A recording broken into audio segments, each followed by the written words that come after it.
প্রিয় দেশবাসী, আমাদের দেশ যেদিকে যাচ্ছে, আমাদের বাংলাদেশ যে পথে হাঁটছে, আমরা যেদিকে যাচ্ছি, কোন ইতিবাচক বার্তা আমাদেরকে দিচ্ছে না।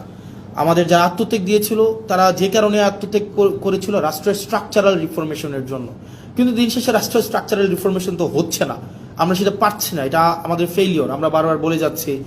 এবং বিএনপি থেকে প্রত্যাশা আরও বেশি ছিল। তবে থ্যাংক ইউ বিএনপি, আপনারা এই রং মুভগুলো নিচ্ছেন এবং জনগণ আপনাদেরকে কিভাবে দেখে আপনারা মানুষের কাছে যান এবং আপনারা যে মনে রাখবেন বয়স আমার মাত্র 27 বছর 7 মাস, ছোট মুখে অনেক বড় কথা বলছি।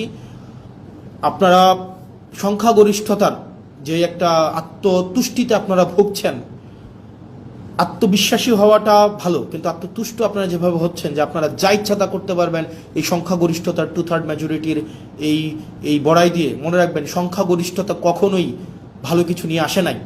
আপনার 96-তে, আপনার 91-তে সংখ্যাগরিষ্ঠতা ছিল, at the end of the day রাষ্ট্রের সংকটের দিকে আপনারা নিয়ে গিয়েছিলেন। 2001-এ যখন আপনারা সরকার গঠন করলেন, তখন আপনারা হচ্ছেন সংকটের দিকে নিয়ে গিয়েছেন। রাষ্ট্র, সরকার, জনগণ আপনাদেরকে সুযোগ দিয়েছিল আপনারা আবার ইতিহাসের ইতিবাচক একটা অংশের পার্ট হওয়ার, কিন্তু দুঃখজনক বিষয় আপনারা সেটা হন নাই।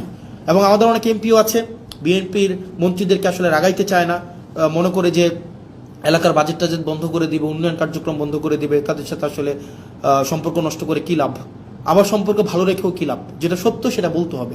আমার এলাকার বাজেট বন্ধ করে দিবেন, দেন। আমার এলাকার উন্নয়ন কার্যক্রম বন্ধ করে দিবেন, দেন। পুলিশ আমাকে সহায়তা না করার জন্য আপনারা ফোন দিয়ে বলে দিবেন পুলিশ যেন আমাকে সহায়তা না করে, দেন। আপনি এডমিনকে, প্রশাসনকে বলে দিবেন হাসনাতের এলাকায় হাসনাতকে সহায়তা করতে করিয়েন না, দেন, সমস্যা নাই।